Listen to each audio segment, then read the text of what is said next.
Tag TV brings you daily news bulletin from Pakistan. Breaking news, views and headlines from Pakistan. Tag TV के Pakistan studio में आपको कहेंगे खुशामदीद।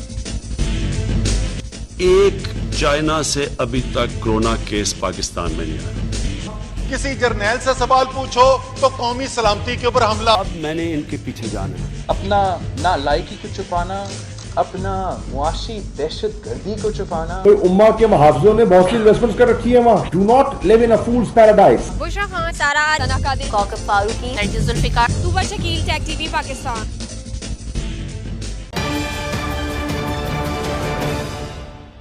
अस्सलाम वालेकुम नाज़रीन, टैग टीवी के पाकिस्तान स्टूडियो से मैं हूं नाज़ा नियाज़ी। बुलेटिन में सबसे पहले शामिल करते हैं न्यूज़ हेडलाइंस। हुकूमत सिंध ने अस्पतालों में जगह खत्म होने के तासर को मुस्तरद कर दिया। वजीर इत्तलात सिंध कहते हैं सूबे में 31 मई तक लॉकडाउन पाबंदियों का इतलाक होगा। कोई कुर्बानी नवाज शरीफ की खिदमत की राह में आइंदा रुकावट नहीं बनेगी। मरियम नवाज कहती हैं कौन है जिसने इस चमन को संवारा है।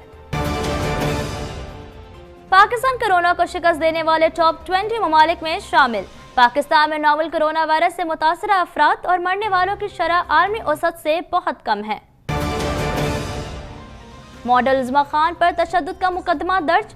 मुकदमे में जबरदस्ती घर में घुसने, जान से मारने की धमकियों, तोड़ फोड़, गहरे जख्मों की दफात भी शामिल हैं। तहकीकाती इदारों की बड़ी कामयाबी, PIA के तैयारे का कॉकपिट वॉइस रिकॉर्डर मिल गया। ब्लैक बॉक्स के अहम हिस्सों फ्लाइट डेटा रिकॉर्डर और वॉइस रिकॉर्डर को डीकोड करने के लिए फ्रांस भेजा जाएगा। सिंध हुकूमत ने अस्पतालों में जगह खत्म होने के तासुर को गलत करार देते हुए कहा कि कोरोना वायरस मरीजों की तादाद तेजी से बढ़ रही है। कोरोना केसेस का तेजी से बढ़ना खतरनाक है। मजीद जानते हैं इस रिपोर्ट में।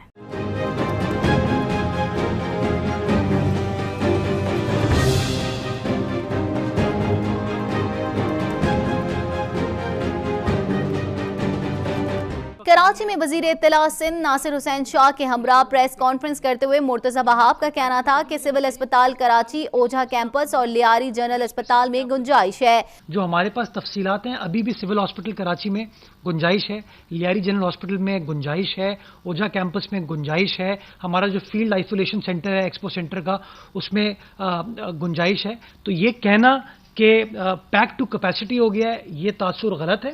चीनी कमीशन रिपोर्ट के हवाले से बात करते हुए मुर्तज़ा बहाब का कहना था चीनी इंक्वायरी कमेटी में वजीर आला सिंध को एक बार भी नहीं बुलाया गया। इंक्वायरी कमेटी ने 2019 में चीनी की कीमतों में इजाफे की तहकीकात की और इंक्वायरी रिपोर्ट मार्च 2020 में जमा हुई। मुर्तज़ा बहाब का कहना था कि वजीर आजम की इजाजत से 11 लाख टन चीनी की एक्सपोर्ट हुई। वजीर आजम की इजाजत से 2 अरब रुपए की फ्रेट सब्सिडी दी गई।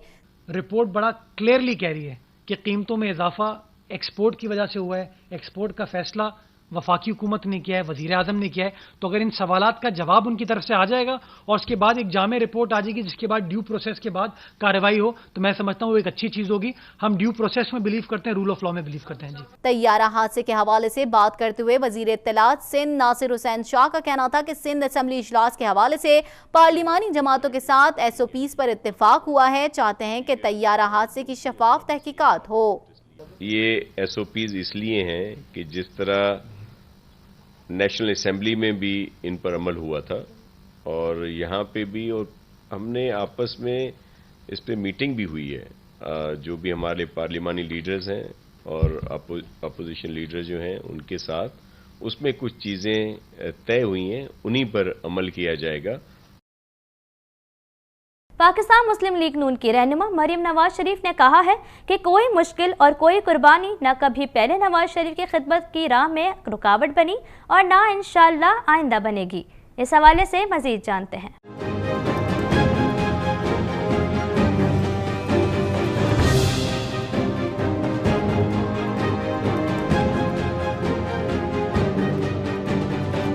पाकिस्तान की जानिब से एटमी धमाकों के 22 बरस मुकम्मल होने पर अपने ट्वीट में मरियम नवाज ने कहा कि यौम तकबीर हर साल नवाज शरीफ की अपनी मिट्टी से वफा की दास्तान सुनाता है।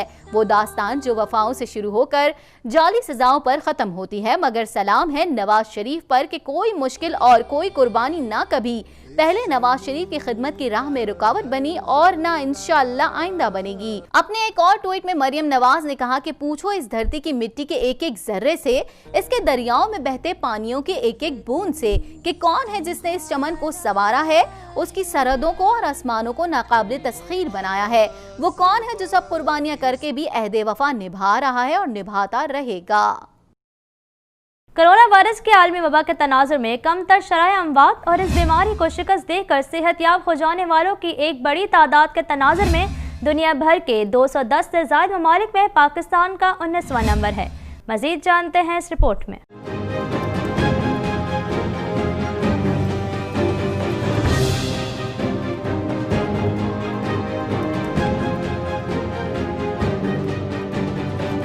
अगर एक तरफ दुनिया भर में नोवेल कोरोना वायरस कोविड-19 से मुतासर अफराद की तादाद 60 लाख के करीब पहुंच चुकी है और 3.5 लाख से ज्यादा अफराद इस वबा के हाथों मौत के मुंह में पहुंच चुके हैं, तो दूसरी जानिब कोरोना वायरस के 25 लाख से ज्यादा मुतासरीन इस बीमारी को शिकस्त देकर सेहतयाब भी हो चुके हैं, जो एक खुशआइन बात है। पाकिस्तान भी उन टॉप 20 मुल्कों में शामिल है जो इस आलमी वबा को बड़े पैमाने पर शिकस्त दे रहे हैं। गुज़िश्ता 24 घंटों के दौरान 2076 नए केसेस के साथ पाकिस्तान में कोरोना वायरस से मुतासर अफराद की कुल तादाद 61,226 हो चुकी है।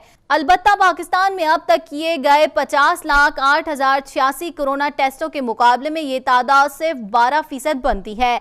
पाकिस्तान में कोरोना वायरस से मुतासर अफराद में से 20,231 मुकम्मल सेहतयाब हो चुके हैं, जिसका मतलब ये है कि वतन अजीज में कोरोना को शिकस्त देने वाले मरीजों की शरह 33% है, जो एक हौसला अफजा अमर है। उन तमाम नुकात की बुनियाद पर पाकिस्तान उन 20 मुल्कों में शामिल है जो कोरोना वायरस के खिलाफ बहुत मौसर अंदाज में कामयाब हो रहे हैं। मॉडल उज़्मा खान पर तशद्दुद का मुकदमा, 3 खवातीन समेत 15 नामालूम अफराद के खिलाफ दर्ज कर लिया गया। इस हवाले से मजीद जानते हैं।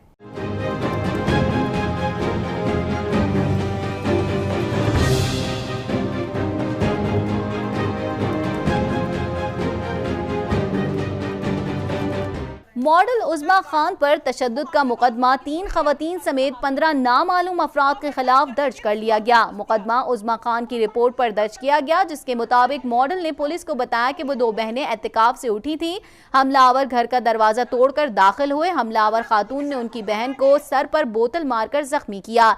FIR में मजीद बताया गया है कि हमलावर खवातीन और उनके गार्ड्स ने घर में तोड़फोड़ की और उन्हें जान से मारने की धमकियां भी दी। हमलावर 2 मोबाइल फोन, सोने की अंगूठियां, 50 लाख मालियत का सामान भी ले गए। मुकदमे में जबरदस्ती घर में घुसने, जान से मारने की धमकियों, तोड़फोड़, गहरे जख्मों की दिफात भी शामिल की गई हैं।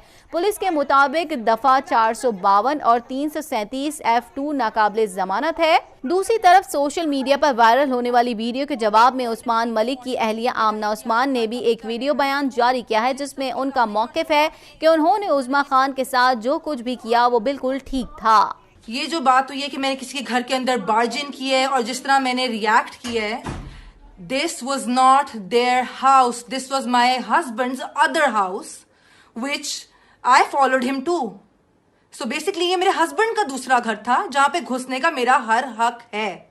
ये उन लड़कियों का घर नहीं था। मेरी 13 साल की शादीशुदा जिंदगी को बचाने के लिए मैंने इस लड़की को रिपीटेड वार्निंग्स दी थी।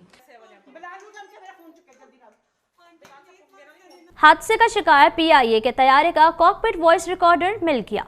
कॉकपिट वॉइस रिकॉर्डर से तहकीकाती अमल में बहुत मदद मिलेगी। वॉइस रिकॉर्डर को एयरक्राफ्ट एक्सीडेंट इन्वेस्टिगेशन बोर्ड के हवाले कर दिया गया। मजीद जानते हैं इस रिपोर्ट में।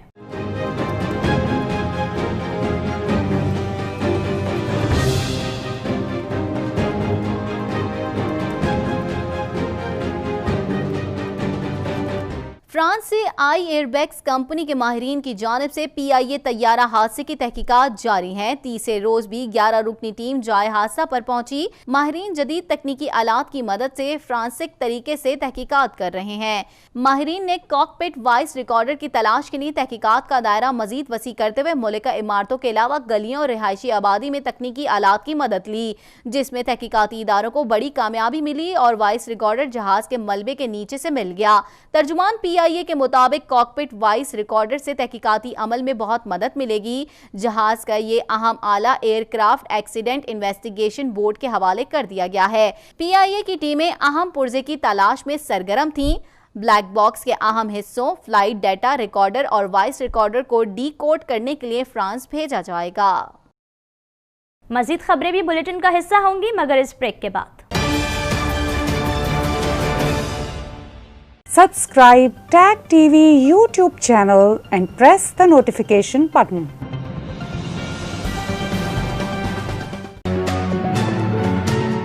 YouTube पर टैग टीवी का चैनल सब्सक्राइब कीजिए और नोटिफिकेशन का बटन भी दबाइए। किसी किस्म का चैलेंजिंग ज़माना हो, टैग टीवी अपने व्यूज़ और न्यूज़ लाने में देर नहीं करता। आपका तावन भी हमें चाहिए। टैग टीवी को अगर आप स्पॉन्सर्स कर सकें, आप इश्तहार दे सकें, तब भी हम आपके बहुत शुक्रगुजार होंगे।